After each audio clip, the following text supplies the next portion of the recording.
Hi everyone, welcome back to another monthly PELS lecture held on the first Monday of every month.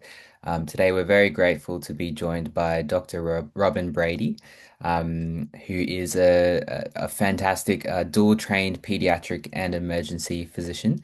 She has a DDU, has been at the forefront of the development of pediatric emergency care in Australia over the past 3 decades. She's had a lot of experience. She's worked on APLS and the use of POCUS in acute pediatric care.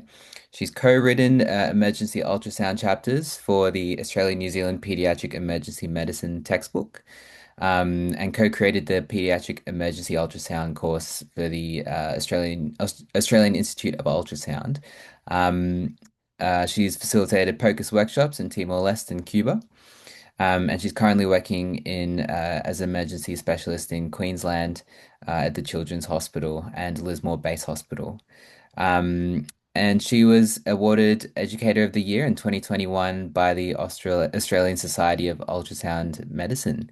So please join me in making Dr. Robyn Brady feel welcome. How would you like to do this, Ethan? Do you want to Mhm. speak on behalf of those who are there in terms of what they're like? This will be pediatric Mhm. ultrasound, Mhm. acute pediatric ultrasound, Mhm. and I will probably speak to the new ASIM pediatric emergency ultrasound module that we've Mhm. just finished, so that could because that will be a resource that people can enter and learn more from. But if Mhm. there were other special interests, or, I don't know how much ultrasound experience people have and Mhm. how heavy to pitch it. Last night, I Mhm. presented to the DDU group who are preparing for their exams, but they kind of wanted more rare, complex things, although they still fumbled over, the pediatric hip joint. So I'm not Mhm. what sort of either speak for the group or Yeah, well, I can give you a little bit of a kind of baseline of what some people might be kind of comfortable with. So Pearls does we do kind of a training course, a very short training course in just like the ASIM modules. So the it was eFAST, FELS, AAA, and uh lung. AAA and lung, yes. And then we've also just briefly, sometimes we touch on early pregnancy Yeah. and ultrasound guidance for procedures. Um, but that's kind of the baseline ultrasound stuff that we do. A lot of people do lots of stuff outside of that. So there's a lot of MSK enthusiasts. Um, but kind of the most common kind of modalities would be more like echo and eFast. Yeah. Great. All right. Well, shall we just dive into the module then, and then Yeah, people let's can do it. kind of rub in when they get in. I was just going to grab some glasses. Mhm. These ones will do. All right. So we're on we're on Zoom, aren't we? And I can just share screen Mhm. from Zoom. So Yes. I'll just put that there. And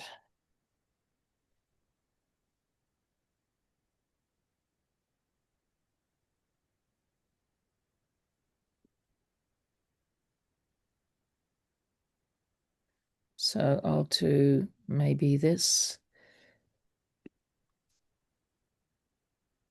Yeah. Are you Yeah. seeing half a screen or a whole screen? I'm seeing the whole screen. Okay. That has a presentation in it. Yeah, on half the Yeah. screen. Yes. Okay, that's fine. So, on half it, so I might as well just make it big and then you'll see the whole thing. Yes? Yeah. Yeah. That's great. Is that big enough for people? Yeah. That looks great. Yeah. Okay. So I'm really just going to introduce you to this, and just you people can then dip in and out of it. It's Mhm. finished, but we're just doing the MCQs, redoing the MCQs because they've changed the style of MCQ that they want. So, just to give you, it is intended to work alongside the existing ASIM, eFAST lung, um, and procedural modules and cardiac modules. But it gives the pediatric slant and also tries to introduce a bit more about how to work with children and how to get scans with children. So mainly, like with ASIM, will be focusing like the cases on the critical care end of it, and in the cardiac area, the same questions that exist in adult cardiac FELS exist also in kids, but it does touch a little bit on, well, the module doesn't touch on rheumatic heart disease, but I'm quite interested in that myself. Mm. And I've visited East Timor and Torres Straits and also out west of Lismore, been involved in one of the screening projects. So it's Mm. something we could perhaps talk to Yeah. another day. There is one example in this. Our participants experience a lot of rheumatic heart Yeah, disease in their own countries, so definitely very relevant. yeah. So please let Ethan know if I'm going too fast, and I'll slow down. But even for participants in I guess I was telling Ethan that I am visiting Vanuatu in August, and I'm potentially going to be involved with Jo McCann and some of the projects that she does teaching and mentoring ultrasound there. So welcome in particular to anybody who's logged in from there. That's exciting for me.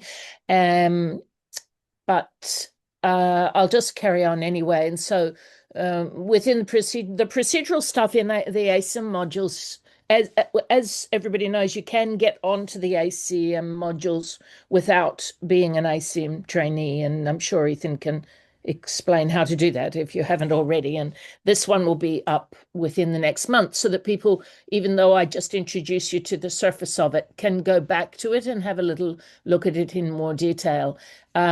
Some of the especially pediatric things that we use it for, he's going to we've put some images of the pediatric hip effusion because that helps with flow in EDs in Australia as well, but it certainly helps define or not define where is the cause of a limp in a child, let's say age 2 to 6. But we also use it instead of abdominal x-rays or PRs to establish whether a child might be constipated and what role that may be playing in abdominal pain. So in the prepubertal child, the secondary sexual organs are very almost transparent, so you can see right through the bladder to the rectum.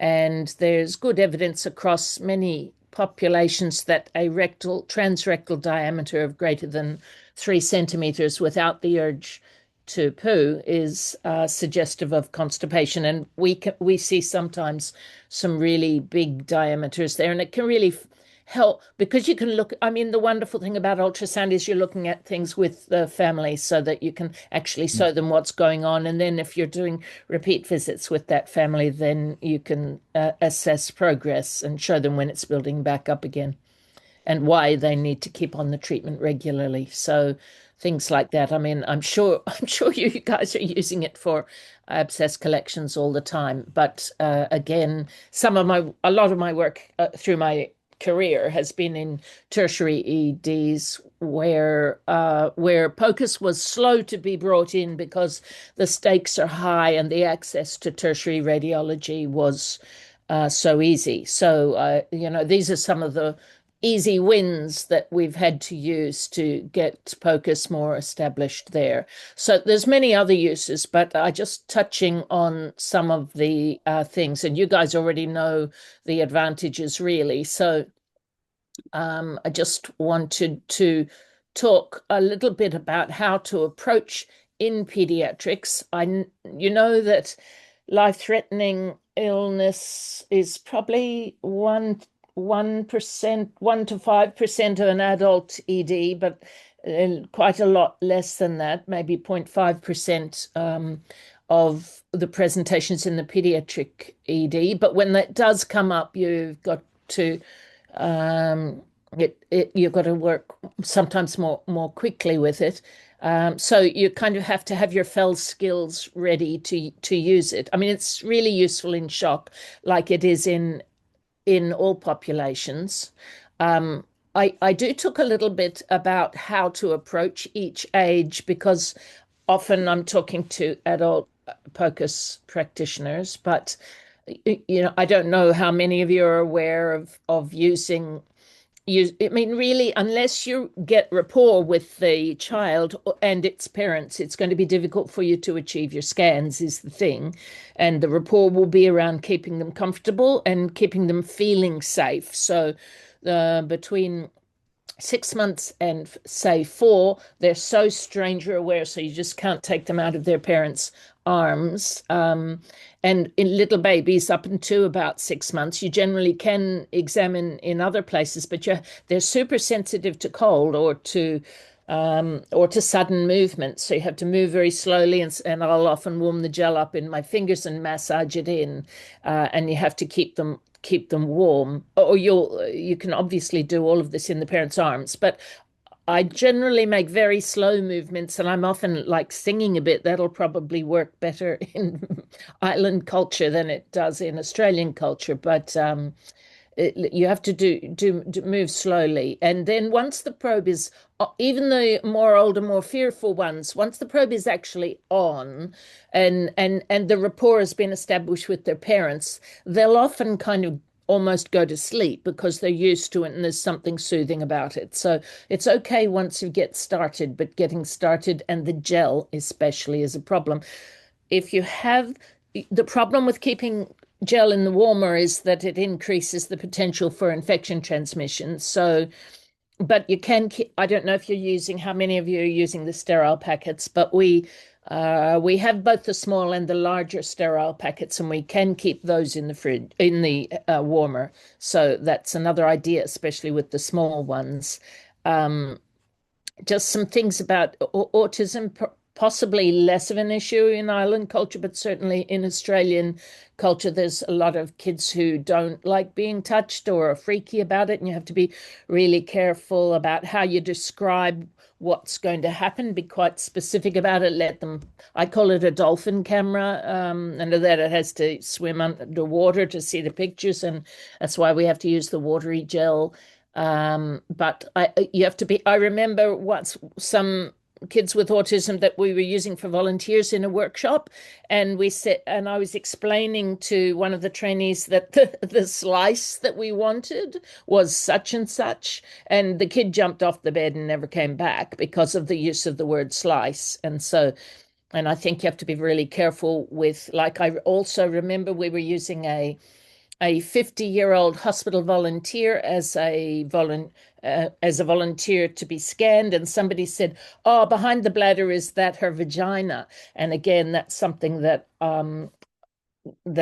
we're really careful with, is the words that we use and what those words mean in the context of the person's lives that we're working with. So and adolescents in particular are very often very body sensitive and don't want anything exposed that doesn't have to be. And for some of them, so consent becomes super important, and for some of them, they aren't suitable for educational candidates. So for those of you who are practicing in Australia, I think these are some of the most important learning things in terms of using ultrasound with children. Um, so, and again, within the Australian context, one of the reasons the pediatric tertiary hospitals have been so slow to take work with POCUS is because, as I said, the stakes are high. But the last thing that they want at a tertiary hospital is the families going home and saying to the GP, "Oh, my kid had an echo at the children's hospital and it was normal." So those are the two words that we wouldn't be using. The parents have to really know. And nowadays they do, because it's on the pit on television and all sorts of things. So they're more clear about the difference between POCUS and comprehensive imaging. But it's still something that's in our initial, like I started at 2010 with POCUS at Queensland Children's Hospital, and those were major obstacles for us at first, and we used to have to give actual actual kind of consent information forms to each family. Some of that is less of an issue now. Um, I don't know. This generally, I imagine that the group that I'm talking to here, you just have to make do with whatever probes you've got. If any of you in Australia are in the position of having influence over what X machine you have, over my last 16 years, I've probably been responsible for the purchase of 6 or 7 different machines at different hospitals. And so for for a second machine, you're always going to need to have a curved, a 1:5 curved, a 1:5 phased array, and a linear that's long enough so that you can see something decent with it. But if you were getting a second machine, what we've done at Lismore is to still have the phased and the curved, but also have a small high resolution linear for pediatric procedures and a microcurved like this one, which is quite incredible because it's so beautiful to use in your preschool children or really any prepubertal children in the abdomen, but you can also use it on the heart.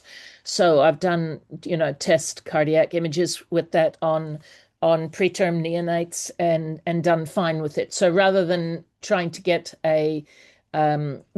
I do have, I have the luxury of, because in the pediatric setting, I have the luxury of um, a, a 6 and a 3, if you like, in terms of the median frequency cardiac probe. But in a mixed department, for those of you who have the luxury of getting a second machine, it might be worthwhile setting it up so that you can use it with children, especially if you're seeing a lot of children, which is probably the case in some of the island situations. So I'm just mentioning that. Um, and this I'm speaking to the converted, but there is a whole physics module on ACM, but because lung is one of the biggest uses in pediatric acute pediatrics, like lung ultrasound is very, very useful. Um, People need to know that we would change the settings all the time as we go through between the harmonics multi-beam off over here, which we might have set up called B line A and B lines, so that it's privileging the artifacts and helps you see B lines better, and also the ordinary, say, abdominal mode with harmonics and multi-beam, so that you can see the tissue definition. You can see how different it is in the liver there. Physics really does matter, and your preset matters an awful lot. And because many of you who work in mixed departments won't have, you can go to the trouble of trying to set yourself up some pediatric presets that have higher frequency, shorter, shallower depth, and maybe better time resolution, temporal resolution. But if you haven't done that, what you're going to have to do is just immediately crank the depth right up and toggle to a higher frequency setting in order to get the keep the image occupying all of the screen. Can we just pause for a sec, Ethan, and see, am I over the heads of? No, no, I think this is very, very relevant. And actually, while we're paused, I think Elsie and Lawrence are from Vanuatu. Ah, Lawrence is our local lead in Vanuatu. And Elsie actually wrote in the chat, we're looking forward to meeting you. Will you be in Villa or Santo? Has it been decided yet? yeah, it has. I'm going to, but Okay. well, at this first visit, it's just a scoping trip. I'm Mm, bringing my family. It's kind of at the end of my QCH time. I'm bringing my family. We're going to Santo first, and I'm dropping into the hospital. And I've got some correspondence at both that and the Port Vila Hospital. great. And also the people who run One Small Bag are a number of my friends have worked for One Small Bag extensively over the years. So um, Yeah, I'm looking forward to. So I hope I'll meet you in Santo and or Port Vila then. We Um, can I'll give Ethan the dates, but I've also already got some emails to start the chat. Yeah. Great, Great. great. Yeah. But in terms of like the level, I think we're definitely very relevant because some of our doctors do have a say in kind of what facilities are available where they work. So and a lot have the butterfly probes. Have Yeah. you? Yeah. Okay. Good. Yeah, I've used Good. the butterfly three. I Mm, mean, I used the one for a while. We have a three at Lismore, and I took that out on our rheumatic screening trip to Tabulum, one of the Aboriginal communities west of Lismore, with one of the pediatric cardiologists and echo techs. And we also took the V scan, and we were really impressed. I hadn't been so impressed with the first butterfly, mm, but this version 3 and the V scan were both giving quite adequate quality scans mm. compared to the high end, which was also taken. So, Great. I'll probably see if I can bring that butterfly across with me. I heard about the VPN problem. So that was, anyway, that's what Joe said. There was problems because of the butterfly's dependence on the cloud. Um, Mm, but that might be a conversation for an email. mm. Yeah. I think you can also save you can save images locally and then upload them later, I think. Like save it on your iPad. But yeah, there's also issues with if you don't have access to the internet for a long time, you won't be able to get feedback and that kind of thing. So Uh-huh. Yeah. So these are things that I'll have to kind of nut out as we mm, go. But anyway, sounds great. Anyway, that's just showing you on the right hand side, you can see with the abdominal setting. I'm obsessed with the diaphragm, by the way. So in terms of lung, people think lung is easy, and it is in some ways, but because the images are so fuzzy, you have to know where you are, and you have to have your angles right. So I'm obsessed with people finding the diaphragm, knowing that lung curtain, and then finding the diaphragm on the side. And then when you're on the side, the right hand picture is showing the spine sign. Well, the absence of the spine sign, of course, with the mirror artifact across the interface between the diaphragm and the air that's sitting next to it. But and under so I'm very interested. I try to teach people that the ultrasound is your third eye, and you're always needing to think about exactly where that eye is pointing, where the beam is pointing. So my instructions are generally to do with where the eye should be pointing, not what you're doing with the heel of the probe. Anyway, I'll just carry on. So, in terms of, you know, you all will know that we in Australia tend to divide each hemithorax up into six zones, three upper and three lower zones, and how those correspond to the posterior lobes and the anterior lobes.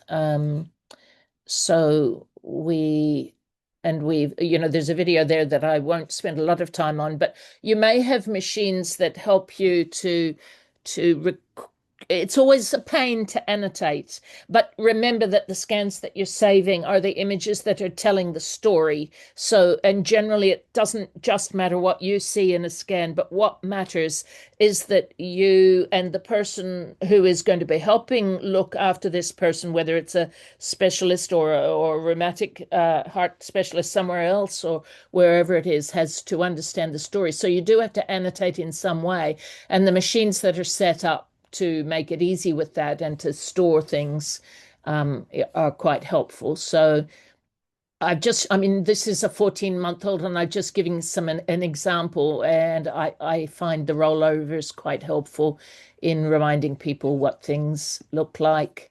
So this child had a fever for 4 days, but now they've got a pleural effusion, and of course here's an area of consolidation. And then with regard to that pleural effusion, is it got septation or Is it homogeneous or anechoic or is it complex? So, and those will be really, I'm sure you see that all the time in Vanuatu. I'm sure it's a big part of what you're doing. And then when and if you do need to drain them or get samples from them, where to go safely. And then a little bit of that jellyfish collapsed lung underneath. And then for again, I'm obsessed with the diaphragm, so I'm always wanting people to look for those train tracks of the diaphragm when they're looking for where the lung curtain comes down. We don't have a lung curtain here because we've got a pleural effusion. We probably have one here. Let's have a look. Yeah, well, it's not a clip, it's just a still, but it's got A lines, and the lung curtain is cutting off the rest of the diaphragm because, of course, air reflects or refracts or scatters 99% of all rays. So you can only see that diaphragm coming up to the edge here. And you'll notice that when you're looking through cartilage, it's more black, meaning it's more see-through. And we're often joking that children are great to scan because they're transparent, because you can see the liver through the rib, and so the ribs don't get in the way quite as much. And then posteriorly, we still have an area of consolidation. We're not quite as far down as the diaphragm yet here, but here's all these. We used to call apparently this name of shred sign, the torn tissue appearance, which is the edge, like consolidation is black because it's full of pus, and so the beam passes straight through it, but then it starts to get reflected off the aerated lung tissue down here, when we used to call that shred sign, but essentially that's kind of when you're seeing air bronchograms within that. So I hope you're familiar with seeing that type of thing. I'm often talking about how important it is to use. I imagine that in Vanuatu you often have ultrasound and not X-ray, whereas in generally it's the problem is in pediatrics you've got a chest X-ray and you're making all your decisions based on that. So this is that same child we were just looking at. There's the chest X-ray, but I've very much learned to immediately get the ultrasound when we're seeing a whiteout, because you must know what's underneath that, and where it is and how extensive it is. So there's the consolidation, collapse, and effusion. And this is an interesting one. So if is there anybody more experienced in the group that would like to comment on the question? Let's say, this is a subcostal four-chamber view. You can't see the atria very well, but whether there's a pericardial effusion and whether there's a pleural effusion or any pneumonia or, sorry, consolidation present.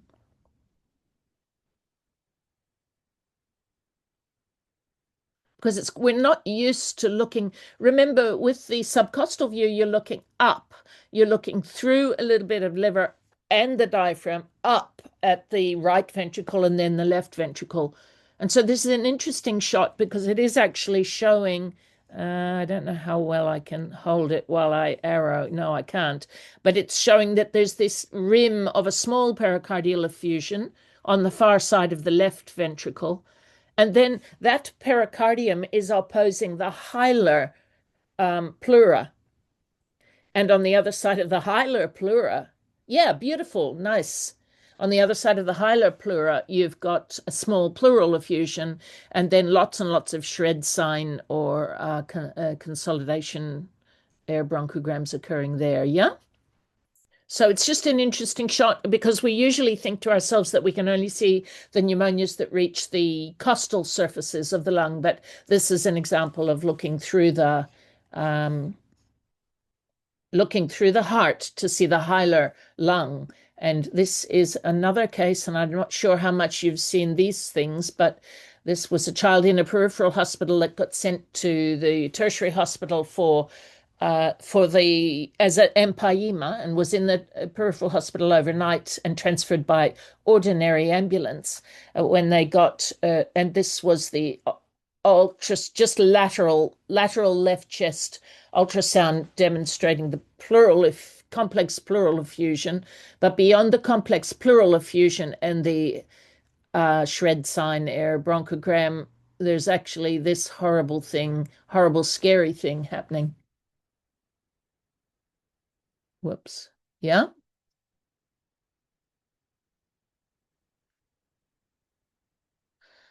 So that was not known about. So for anybody who isn't recognizing that, there's a large, complex pericardial effusion with some right ventricular and atrial collapse. Yeah. So that's really huge, and it's really affecting. It's greater than the pressures, the entry pressures for the RA, RV there. Um, so this child, babies, and again, those of you in Vanuatu who see many very sick children and deaths will be aware that kids can kind of look okay right until the end.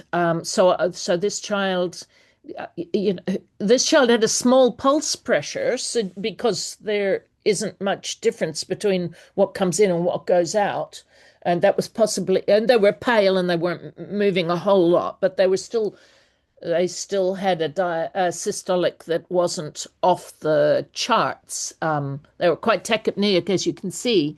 But because, and again, I don't know what your experience is in Vanuatu, but with this complex pericardial collection, you're not going to be able to solve that problem at the end of the bed with a big needle because it's just going to all gum up. And so the child was taken to theatre and they arrested on induction. And that was solvable because it was at the tertiary hospital with a cardiothoracic anesthetist and cardiothoracic surgeons, so they could open the chest and externally pace them. But I imagine that seeing the extension of an empyema to a pus-filled pericardial effusion isn't rare in the island setting. But it's certainly, I guess, it's a lethal situation. So for us, it's not common. I've seen it twice in a long PEM career. When I was in PNG, one of our learners showed me a scan with a TB pericardial effusion. So TB is like from what I've heard, TB is quite common in terms of creating empyema and purulent pericardial effusion. Right. And then how do they drain them? So they actually managed it medically. Yeah. It's quite a young guy and he was relatively well. So I think they managed him with the TB antibiotics. Yeah. Um, but yeah, I'm not sure what kind of the outcome from then, like leading on. He obviously got regular follow-up. But yeah. Yeah. Thank you. Um, So the other ones are kind of quite tertiary, so I won't discuss them. And you guys know have seen pneumothorax till you're sick of it, so I won't go too much on that. I'll show a few more examples. I mean, I presume you all know this is one of the reasons I'm obsessed with the diaphragm is that the air in the stomach can look just the same in a way as the shred sign of consolidation. So I think it's happened quite commonly that people have mistaken on that left side. If you've got a spleen that's very posterior and you're scanning down the mid axillary line and seeing something like that, and then thinking that you've got a lower lobe consolidation, but actually the diaphragm is above it. So in these other examples, you can see small effusion, hepatization, and some air bronchograms. So it's a small thing. But again, I think all of the viewers here are used to lung ultrasound. But for those, like I recently spoke to the pediatric respiratory specialists who are in Australia are just starting to think that this is a good idea. And I just wanted to remind them of the evolution or to demonstrate to them the evolution of changes on the pleural line. Again, becoming obsessed with that pleural line and what's happening, the little defects, the bigger 1 centimeter subpleural defects, and then getting on to your bronchograms and the smaller fusions as well. So again, you're probably used to all of those things, and then interrogating them first through a bat wing and then through a um, transverse approach. So these are just some more examples. These are neonatal examples. Um, so again, the neonates have those ribs that you can see through. So you can see that subpleural consolidation and the B lines under it. And over here, you can see a larger area of consolidation. And as they breathe or as you sweep forward and backwards on that, you can see that it's extending much further down. By the way, these two clips happen to be from something called the POCUS Atlas. Do you use the POCUS Atlas? It's a resource that you should know about because it's a free resource with demonstration clips. There's an adult version and there's a child POCUS atlas as well. So it's just a useful extra resource. And then, there's your jellyfish in the pleural effusion, jellyfish referring to the collapsed lower lobe there and a larger here's the spine very clearly visible in a neonate behind a very large septated complex heterogeneous pleural effusion there. So I don't think I'll talk too much about eFAST because you know how to do it, and the differences in pediatrics are really relate to the meaning or the significance of it. So, um, we can go back to that if anybody wants to see it. But it's as sh what we would use it for. We do it at the tertiary and at the mixed departments. I would say we would do it in the moderate trauma because if we find something unexpected, it'll fast track it. And pre-hospital, of course, it helps differentiate which hospital you go to, whether you're going to establish access in a kid earlier or later. And but most of them in Australia end up with CTs anyway. But that's because we're looking for 99.99% identification of problems. Whereas if you're just managing from a practical point of view, ultrasound's probably going to do you a reasonable job of that. I don't know if I don't have any examples of it up here, but I do have some examples of perforation. And the thing about perforation is it may not give you a free fluid, but you can identify it by seeing air in a place where you wouldn't normally see air. So over the front of the abdomen, you're often seeing air, and in a slender person, that ileum or whatever can be right up against the visceral peritoneum, and you won't be able to tell that that's free air because you're only seeing the air scatter.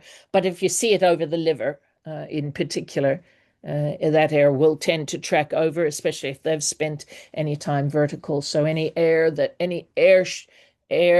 shadow or air scatter that you're seeing over the liver is suggestive of a perforation. Those kids are very irritable in the tummy as well. So I'll just show you a few examples of the heart. How are we going for time, Ethan? We're doing okay. Yeah, we can go until like 5 o'clock, so don't Okay. stress about time. All right. So we'll just again, there's some tips, but I think you're wanting cases, so I'll just show you. So, what I'm really trying, because this part of it is in some ways intended for adult populations so that they realize that all of these pathologies is seen in kids too.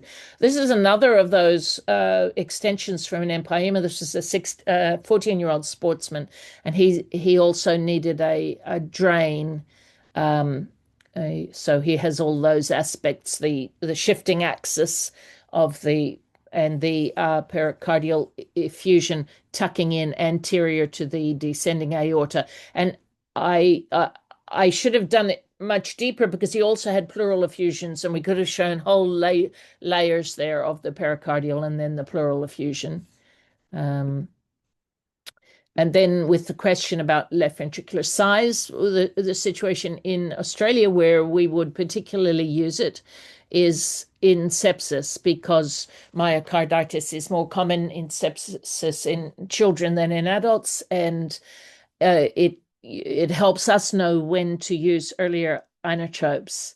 Now, I'm not sure how much inotropes are used in island medicine, but at least it's worth your while knowing that that heart is failing, because in the old days when you know, even 20 years ago, the ICU used to say, just keep on giving that sepsis more fluids, give them, 80, 100, 120 mils per kg, and then that they would ventilate them off. Now, I do know some of the issues with ventilation, at least in East Timor, that you've got somebody in your family there, if anything, if you're going to be ventilated. But the point is that we now know very well that you're going to get more pathology if you if you end up with fluid overload. So knowing that your heart can't tolerate that extra fluid challenge is useful. Um, Sorry, we also, I just wanted to show a couple of those other ones. Uh, we occasionally see, this is a ordinary peristernal short axis, and what you'll recognize here is the very large RV. And we hardly ever get pulmonary embolus in the pediatric populations in Australia, but we do occasionally get congenital situations, and this child with failure to thrive and recurrent chest infections. This is something we found really in one of our registrars found in the middle of the night. That child had undiagnosed idiopathic pulmonary hypertension, well, this child ended up on ECMO. Again, that's not something you're going to be able to do. But again, knowing that's happening, the commonest situation in which I would see that picture of the large RV in a child is with an ASD. So I think if you were doing an incidental heart, I mean, obviously you're going to be looking for rheumatic fever, rheumatic heart disease. But if you do see that big right side, I would look for actively for an ASD. Um, and I don't know how much you're using the Vincava IVC, but I find that extremely useful. And here's just two examples. And the right side is from East Timor, a girl with unfortunately inoperable rheumatic heart disease. And on the left-hand side is just a child with septic shock, just showing quite how flat that IVC gets. And no wonder, I mean, they're rate dependent and they can't alter their stroke volume with so they have to rely on tachycardia. You can see how fast that heart is beating and how little is coming back on the IVC. How can they get a cardiac output with that? No wonder they get hypovolemic shock so easily. And fluids I have another shot of this same child after 20 mils per kilogram of fluid, and the heart rate slowed right down, and you can see the IVC opening. But this is really struggling to empty out the big hepatic veins there too. So that's really tough. I feel helpless. And I wanted to mention, like, again, in Australia, we wouldn't use focused echo and life support for congenital heart disease, but there are some things that are useful, which is looking for chamber size. I mean, you can just do the same windows you always do, but looking at chamber size and looking for turbulence. So, what you probably know about, I'm sorry, but uh, although I don't teach to flip the images, the pediatric cardiologists, if they're receiving images about a newborn or an infant with problems, will be used to seeing the inferior images flipped. And so if I'm scanning for that purpose, I will flip the images. But from your point of view, don't worry about it because they can flip the images.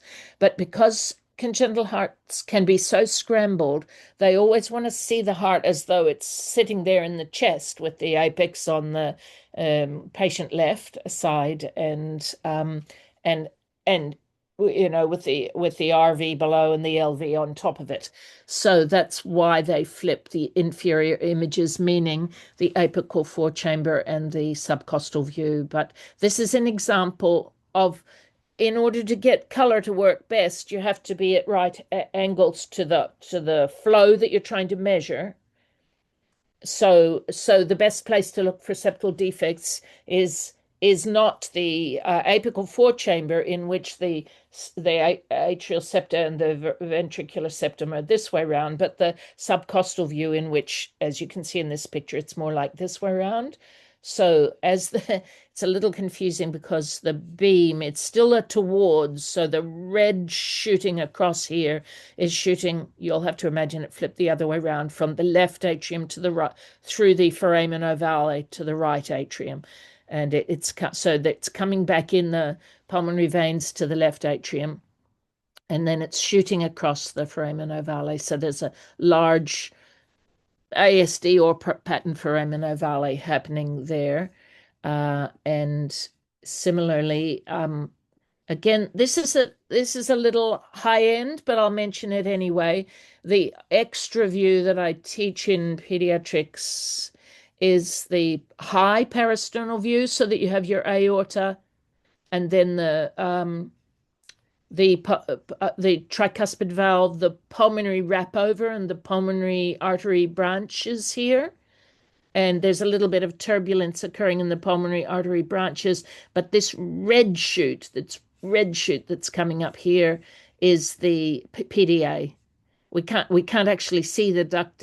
That's a view that's slightly further up, but this is evidence of the duct, this little red shoot that's happening up there. That's over lots of people's head, but it's a useful thing to look for in infants that are failing to thrive in that first month. Clinically, they'll have those bounding pulses in their feet because it's behaving like an aortic incompetence, in that blood is rushing away. So I just gave that as an example. All right, I'm going to call it quits there and just ask for questions. Exciting. Well, thank you so much, Dr. Brady, for your time today. It was nice to see kind of the same scans that we know from a different perspective, the pediatric perspective. And like, I appreciated what you said about the practical approach to scanning kids, warming up the gel, maybe singing, not saying the scary words, that kind of thing. So, Yeah. um, definitely found it very useful, and I can definitely speak on behalf of everyone who was here today, and anyone online when they see the recording. Thanks, Ethan. No Thanks, worries. everybody. Nice to e-meet you. Bye.